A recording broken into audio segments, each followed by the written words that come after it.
dear students, welcome in our YouTube channel in Star Study.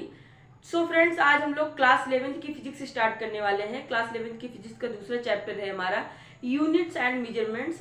तो इसी chapter को हम लोग आज स्टार्ट करेंगे। टाइम वेस्ट नहीं करते हैं, जल्दी से वीडियो को स्टार्ट करते हैं। तो यूनिट्स एंड मेजरमेंट्स चैप्टर में बच्चों हमको सबसे पहले मिलता है यूनिट्स। यूनिट्स क्या होती हैं? What is units? तो यूनिट्स बच्चों इंटरनेशनली एक्सेप्टेड होती है। किसी भी फिजिकल क्वांटिटी की जो यूनिट होती है वो इंटरनेशनली एक्सेप्टेड होती है। मीन्स जैसे कि आप इंडिया में 5 + 2 = 7 करते हैं, 5 + 2 = 7 लिखते हैं। ऐसे ही आप यूएस में जाएंगे तो उसको 5 + 2 = 7 ही लिखेंगे। ठीक है, आप लंदन में चले जाएंगे वहां पर भी 5 + 2 = 7 ही होता है, क्योंकि ये इंटरनेशनली एक्सेप्टेड है कि 5 और 2 को ऐड करेंगे आप तो आपको 7 ही मिलेगा। ऐसे ही यूनिट भी हमारी होती हैं। जो फिजिकल क्वांटिटीज होती हैं उनकी यूनिट जो होती है वो फिक्स होती है। जैसे लेंथ है तो लेंथ की यूनिट मीटर ही होगी। ठीक है, तो ये हमारी क्या है, इंटरनेशनली एक्सेप्टेड है कि लेंथ की यूनिट मीटर ही होगी। तो उसी को क्या कहते हैं, यूनिट कहते हैं। तो नेक्स्ट हमारा पॉइंट होता है मेजरमेंट। मेजरमेंट क्या होता है, इसको थोड़ा सा सीखने से पहले हम लोग फिजिकल क्वांटिटीज देख लेते हैं कि फिजिकल क्वांटिटीज क्या होती हैं। The quantities whose measurement is essential to establish various laws and principles of physics are known as physical quantities. physical quantities क्या होती हैं? ऐसी quantities जिनका measurement आवश्यक हो establish various laws and principles of physics. Physics के बहुत सारे लॉज को, नियमों को समझाने के लिए जिन क्वांटिटीज का आवश्यकता पड़ती है या जिन क्वांटिटीज को बताया जाता है उन्हीं को क्या कहते हैं, फिजिकल क्वांटिटीज कहते हैं। ठीक है, फिजिक्स की बहुत सारी नियम्स को, लॉज को समझाने के लिए जिन क्वांटिटीज की हमें आवश्यकता पड़ती है उन्हीं क्वांटिटीज को क्या कहते हैं, फिजिकल क्वांटिटीज कहते हैं। ठीक है, और इन फिजिकल क्वांटिटीज की जो यूनिट होती है वो, जैसे लेंथ है, लेंथ वाली एक फिजिकल क्वांटिटी है तो उसकी यूनिट क्या होगी, मीटर होगी। और यूनिट क्या होती है, ये इंटरनेशनली एक्सेप्टेड होती है। ओके, उसके बाद हमारा सेकंड पॉइंट होता है मेजरमेंट क्या होता है। What is measurement? तो measure value of physical quantity is equal to numerical value into size of unit, जिसको आप पढ़ते हैं Q is equal to N U. N हमारी क्या होती है, न्यूमेरिकल वैल्यू होती है। यू क्या होती है, साइज ऑफ यूनिट होती है। और measure value of physical quantity को Q से डिनोट किया जाता है, where Q is constant. Q आपका क्या होता है, आपका कांस्टेंट रहता है। Q आपका बदलता नहीं है, Q की वैल्यू चेंज नहीं होती, Q इज कांस्टेंट।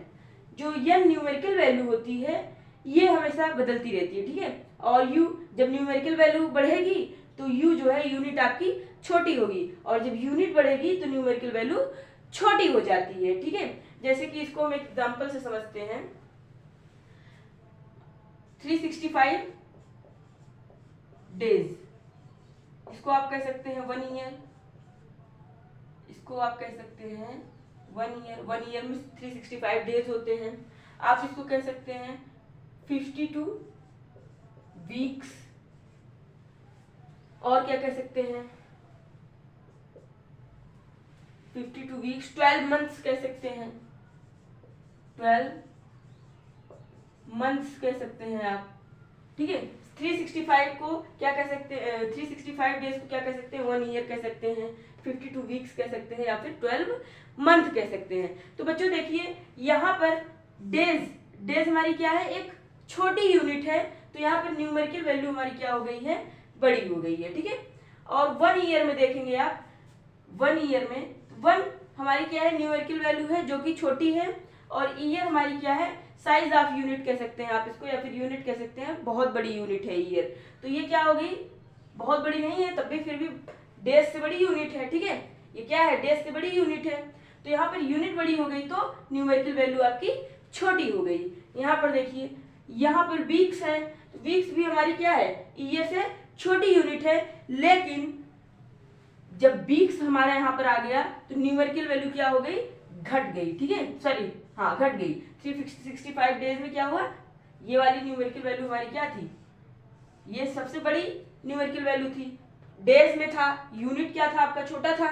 ऐसे ही यहाँ पर ये ईयर में था, ये ईयर क्या था, ईयर हमारी एक बड़ी यूनिट थी, तो ये यहाँ पर न्यूमेरिकल वैल्यू हमारी छोटी हो गई। ऐसे ही यहाँ पर जब ये हमारी न्यूमेरिकल वैल्यू जो है बड़ी हुई तो हमारा वीक्स में आ गया। वीक्स क्या है? वीक्स हमारी बीच की यूनिट है। ईयर और डेज में डेज से क्या होती है? ये बड़ी होती है, डेज से ये बड़ी होती है और ईयर से ये छोटी होती है, जो वीक की यूनिट होती है, वीक जो होता है हमारा। और 12 मंथ हमारी क्या होती है? इससे बड़ी यूनिट होती है। मंथ हमारा क्या है? इससे बड़ी यूनिट है, वीक से बड़ी यूनिट है। तो यहाँ पर क्या हो गई? न्यूमेरिकल वैल्यू हमारी यहाँ पर घट गई। ठीक है, यहाँ पर ज्यादा न्यूमेरिकल वैल्यू था, यहाँ पर कम न्यूमेरिकल वैल्यू है, क्योंकि यहाँ पर यूनिट क्या है? यूनिट यहाँ पर हमारी छोटी है और यहाँ पर यूनिट हमारी बड़ी है। ठीक है, आप इसको इस तरीके से समझ सकते हैं, जैसे कि मान लीजिए आपको 100 लिखना है, तो आप कैसे लिखोगे? या तो इसको 25 इंटू 4 करिए, या तो 100 को लिखने के लिए आप 20 मल्टीप्लाई बाई 5 कीजिए। भाई ये तो इसको 25 मल्टीप्लाई बाई 4 कीजिए, या तो 20 मल्टीप्लाई बाई 5 कीजिए। तो जब ये वाली वैल्यू हमारी बड़ी हुई तो ये वाली वैल्यू हमारी घट जाएगी। वैसे ही जब ये वाली वैल्यू हमारी छोटी होगी तो हमारी ये वाली वैल्यू बढ़ जाएगी, तभी तो हमको 100 मिलेगा। 100 हमारा क्या है? हमारा यहाँ पर 100 कांस्टेंट है और इन दोनों की वैल्यू को हमको बदलकर 100 लेके आना था। तो 20 मल्टीप्लाई बाई 5 करेंगे, चाहे 25 मल्टीप्लाई बाई 4 करेंगे, तो हमको 100 ही मिलेगा। लेकिन जो ये वाली वैल्यू होगी, अगर ये वाली वैल्यू बढ़ेगी तो ये वाली वैल्यू हमारी घटेगी, अगर ये वाली वैल्यू घटेगी तो ये वाली वैल्यू बढ़ जाएगी। तो इस तरीके से आप इसको समझ सकते हैं। अब जैसे जो Q is equal to NU होता है बच्चों, Q is equal to NU जो होता है, यहाँ पर इन NU बढ़ेगा, N बढ़ेगा तो U घटेगा और U बढ़ेगा तो N घटेगा। इसीलिए जो इनमें रिलेशन होता है वो होता है N is inversely proportional to U। N क्या होता है? इनवर्सली प्रोपोर्शनल होता है U के। n हमारा इनवर्सली प्रोपोर्शनल होता है u के, और n और u के बीच में जो ग्राफ होता है वो कुछ इस टाइप का ग्राफ होता है। n और u के बीच में जो ग्राफ बनेगा वो कुछ इस टाइप का बनता है। ठीक है, n का ग्राफ ऐसे और u का इस साइड से। ठीक है, तो जब n बढ़ता है तो u हमारा घट जाता है, u बढ़ता है तो हमारा n घट जाता है। ठीक है, ये मोस्ट इंपॉर्टेंट फार्मूला है Q is equal to NU। n हमारा क्या होता है? n हमारी न्यूमेरिकल वैल्यू होती है और u हमारा क्या होता है? साइज ऑफ यूनिट होती है। Q हमारा कांस्टेंट रहता है। Okay, I hope this is आपका क्लियर हो गया होगा ये। अब देखिए, जैसे यहाँ पर हम ले लेते हैं 4 मीटर। 4 मीटर को आप क्या लिख सकते हैं? 400 सेंटीमीटर। ठीक है, अब इसको अगर मिलीमीटर में चेंज कर दे तो 4000 मिलीमीटर। ठीक है, अब देखिए 4 मीटर, मीटर हमारी क्या है? बड़ी यूनिट है, तो ये न्यूमेरिकल वैल्यू हमारी छोटी हो गई। यहाँ पर देखिए सेंटीमीटर क्या है?